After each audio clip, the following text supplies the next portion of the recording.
Hey, it's Tennille here from Dog Matters, and today I want to talk about the proposed guidelines for dog trainers that are starting to pop up all over the place, and the laws and the times are changing all around the globe, or all over the flat earth, whatever you believe. Hey, this is coming about from animal rights activists who want to make these changes, and as people who train dogs and own dogs, we need to be prepared. For example, Monique Anstey from the Naughty Dog shared a post the other day. If you're not following her, she's great, look her up. And she was highlighting a couple of points from a proposed guidelines for dog training in her area, which is in Canada. But this does relate to all of us because laws are changing everywhere, like I said, and soon enough it's going to be changed all over the world, and it will affect you and me. Some of the things in this document, proposed guidelines for dog training, that Monique pointed out is dogs must always have a choice to participate in a training session and a designated space where they can withdraw whenever this is possible.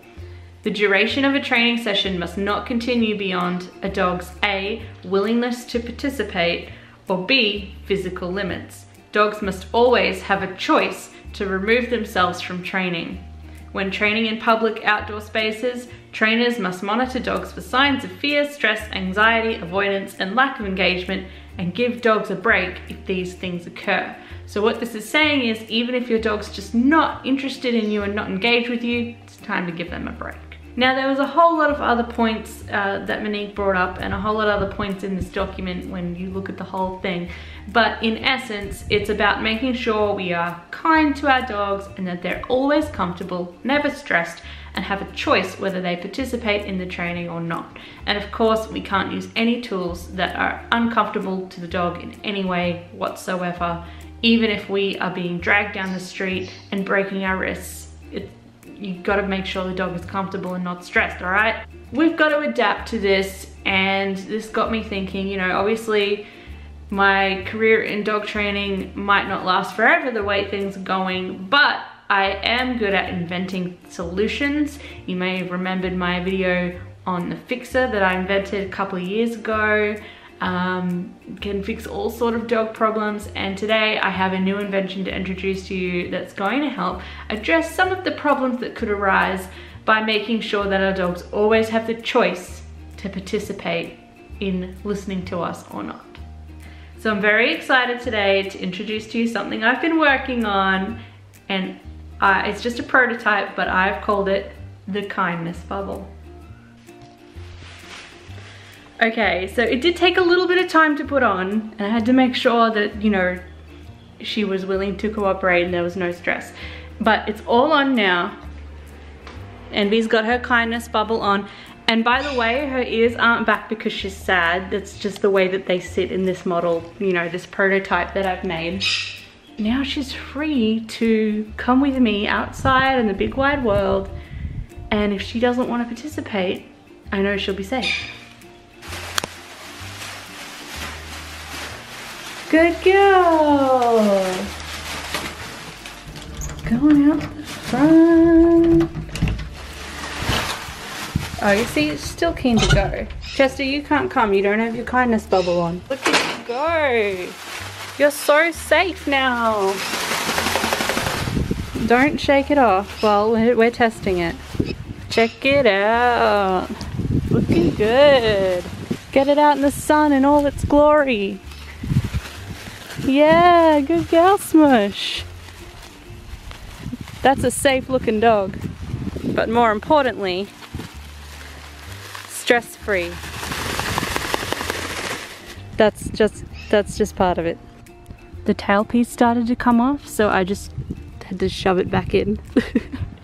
I'll see, her ears can come up a little bit. It's working. What I'm also finding is great is that the kindness bubble is obviously helping to soothe and calm the dog down. So she's actually not even wanting to wander away into danger. This is amazing. Here. Ah, oh, good girl. But if you don't want to, that's okay. Now, she just came when I called her. But the great thing about this kindness bubble is that if she didn't want to, that's okay. the new guidelines also say that if the dog disengages with you, they need to have the choice to be able to leave. So Envy's been off missing for a little while, but oh, she's on her way back now. Envy, come here.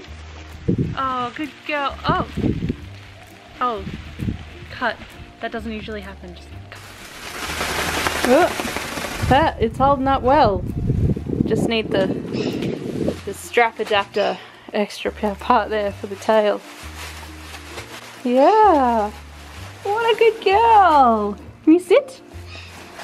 You can! Having free and full movement is very important. And she still has that.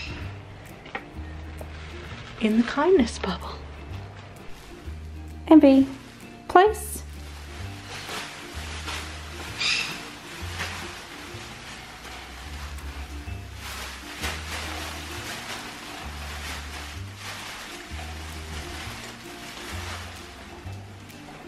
Good girl. Down. If you want to. If you want to. Good girl. Good job. She's got a full range of movement. Ultimately, these proposed laws, bans, and guidelines are only going to restrict the freedom of our dogs more and make life more difficult for the owners.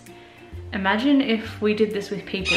Imagine if every time I felt the least bit stressed, I couldn't go anywhere in any social way. Imagine if things got this bad in our schools with our children, where if they didn't want to participate in learning, they didn't have to. Wait. The point is, we have to do the right thing by our dogs, and we have to do the right thing by the humans too, by their owners. Everyone feels stress. And everyone has to learn how to push through some challenging moments in their life so that they can come out better for it on the other side. And it's the same with our dogs as well. They're gonna go through some stress, and that's okay. We don't need to wrap our dogs up in any kind of bubble, but we do need to be allowed to train them effectively. If you like this video, make sure you share it, leave a comment below, and don't forget to subscribe, and I'll see you next time. That's how I take my dresses off. Just pull them down. How's that? There we go. There we go. How's that? Yeah, take it off. Good girl. Good girl. And you're happy, right? Do you love me? Yeah. Good girl. Good girl.